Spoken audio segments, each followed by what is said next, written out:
Naqueles dias apareceu João Batista pregando no deserto da Judéia e dizia: arrependei-vos, porque está próximo o reino dos céus. O reino dos céus é esse reino messiânico prometido no Antigo Testamento. Os tempos do Messias, é o tempo do povo de Deus esperado, o tempo da restauração, o tempo em que o Espírito seria derramado. Em Mateus, seguindo a pregação de João Batista, é chamado o reino dos céus. Arrependei-vos que está próximo o reino dos céus, porque este é o referido por intermédio do profeta Isaías. Isso aqui já é um comentário de Mateus, né? Voz do que clama no deserto, preparai o caminho do Senhor, endireitai as suas veredas. Usava João vestes de pelo de camelo e um cinto de couro. A sua alimentação era gafanhotos e mel silvestre. Então saíam a ter com ele Jerusalém, toda a Judéia, toda a circunvizinhança do Jordão, e eram por ele batizados no rio Jordão, confessando os seus pecados, porque João dizia, se arrependam, né? Se arrependam. E o batismo era um símbolo daquela purificação. Era um símbolo, o batismo ele funciona como um rito de iniciação.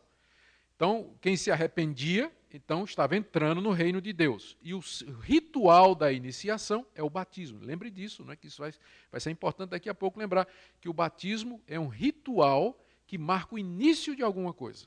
Tá? Então, se arrependam e sejam batizados. E o pessoal estava, todo mundo se batizando lá e confessando os pecados. Vendo ele, porém, que muitos fariseus e saduceus iam ao batismo, que eram os líderes religiosos e que estavam só curiosos, né? Quem é esse cara, esse doido aí? Ele não estudou no nosso seminário, ele não foi ordenado, não é reverendo, não tem título de pastor. O que esse cara está fazendo aí? Né? O pessoal foi lá ver o que era. Né?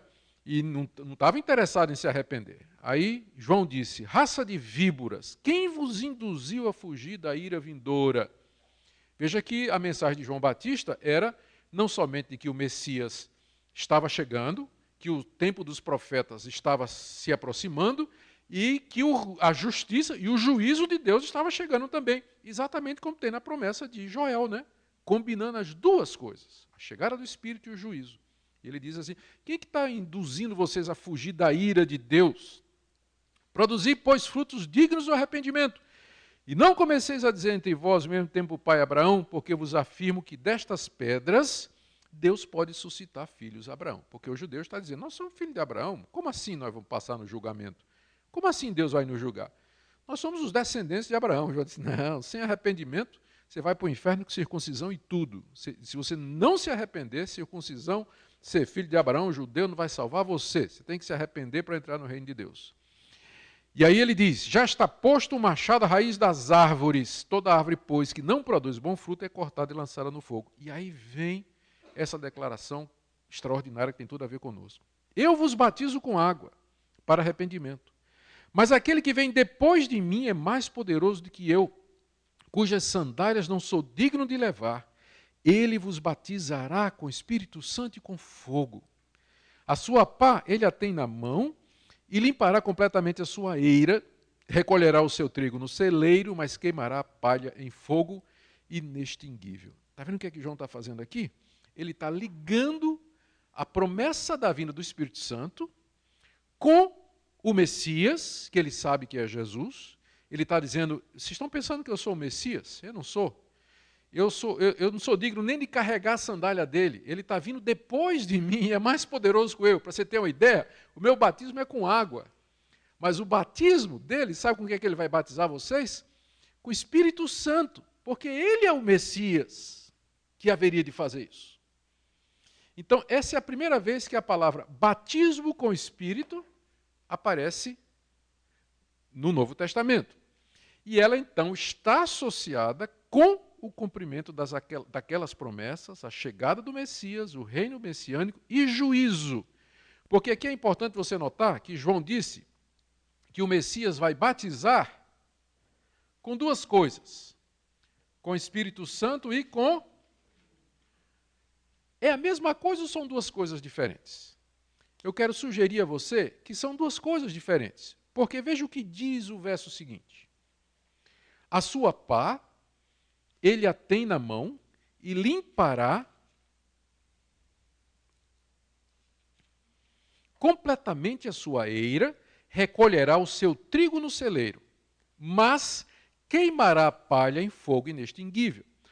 João aqui compara o trabalho do Messias a uma pessoa que está fazendo a colheita de trigo. A pessoa, quando está fazendo a colheita de trigo, o que é que ele faz? Ele pega a pá, ele separa o trigo da palha, pega a pá, pega o trigo bom e pega e joga no celeiro. E o que é que ele faz com a palha?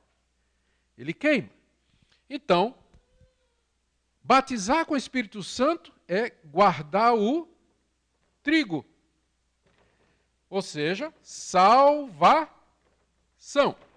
Batizar com fogo é queimar a palha. Ou seja, condenação. Não é a mesma coisa. Não é? Então, cuidado quando você pedir para ser batizado com fogo. Tenha cuidado, certo? Senhor, me batiza com fogo. Aí o Senhor vai dizer assim, filho, você não sabe o que é que você está pedindo, eu não vou te atender. Né? Você não sabe o que é que você está pedindo. Tá? Então, o batismo com o Espírito Santo é associado a guardar o trigo no celeiro. E o batizar com fogo a queimar a palha. Tá? Então, são duas coisas, você percebe em Mateus claramente. Não é? São duas coisas distintas. Então, João anuncia a chegada do Messias. E o Messias vai fazer duas coisas. Ele vai reunir o seu povo, né? O trigo, ele vai guardar no celeiro, e isso é o batismo com o Espírito Santo, e ele vai condenar o ímpio. Não é? Mais uma vez a questão que você encontra lá em Joel, associando a chegada do Messias e o juízo final. Então, tudo isso está ligado. E João Batista disse para as multidões, eu batizo com água, mas aquele que vem depois de mim é mais poderoso do que eu, e ele vos batizará com o Espírito Santo e com fogo. Se você olhar a história bíblica, Deus se revelou através do fogo. Foi assim lá na sarça ardente, no Monte Sinai. Foi assim lá no Monte Carmelo, com o profeta Elias. O fogo de Deus veio, consumiu o holocausto. Foi assim quando Salomão estava consagrando o templo. A presença de Deus veio como fogo.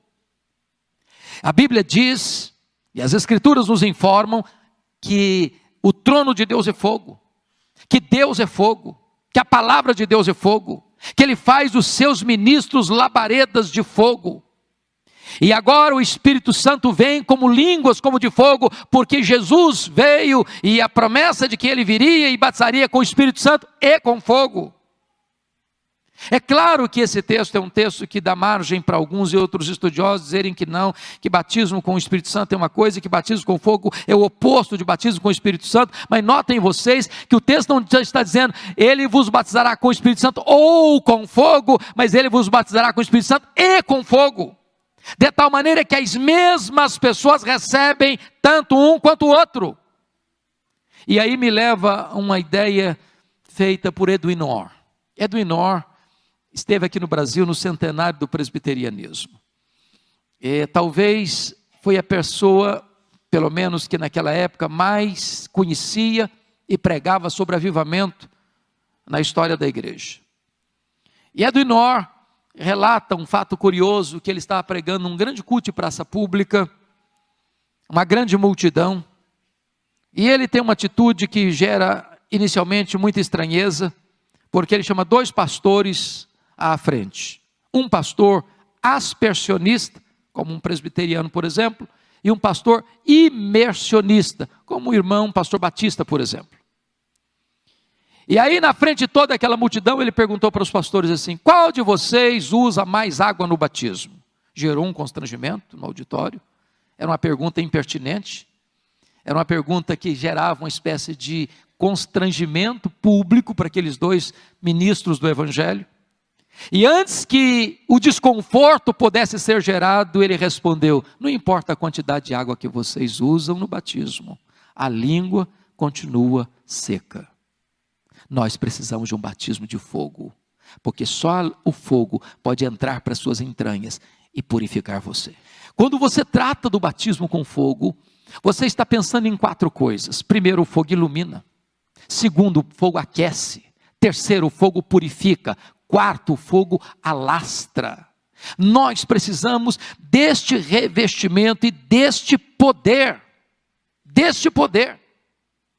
Aliás, quando você vai estudar as Escrituras, lá no livro de Levíticos, capítulo 6, 5 vezes aparece lá a exortação, a instrução, para não deixar o fogo apagar sobre o altar.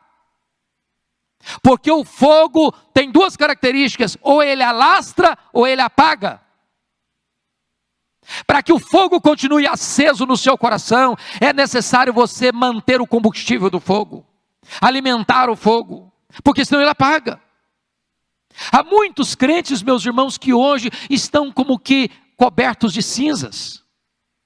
Houve um tempo na sua vida que houve fogo, houve um tempo na sua vida que houve fervor, houve um tempo na sua vida em que havia amor por Jesus, alegria na presença de Deus, delícia na oração, prazer no louvor, paixão pelo Evangelho, alegria em falar de Jesus Cristo. Esta chama foi apagando, foi ficando uma chama bruxuleante, e de repente esse fogo apagou, e essas brasas se tornaram um carvão cheio de cinzas e coberto de cinzas.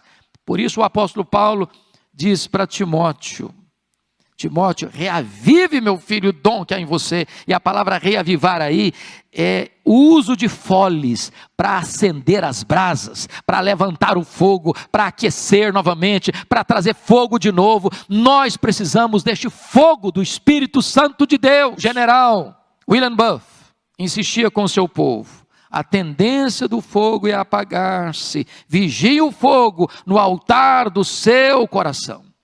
Irmãos, nós precisamos de uma igreja inflamada, quentinha, viva, cheia do fogo do Espírito de Deus. Às vezes eu olho para alguns crentes, parece mais uma barra de gelo do que uma fornalha acesa. Parece mais uma barra de gelo conservando o religiosismo, quando na verdade nós devemos ter o coração aquecido. Perguntaram certa feita para Dwight Lyman Moody, como é que começa um avivamento na igreja? Ele diz o seguinte: você quer começar um avivamento na igreja? Acenda uma fogueira no púlpito. O crente precisa ter fogo no coração, fogo de fervor, de entusiasmo, de alegria, de paixão pela obra de Deus, de zelo pela glória de Deus. Precisamos de línguas como de fogo, amados irmãos. Fogo divino, clamamos por ti. Vem lá do alto, vem, desce aqui.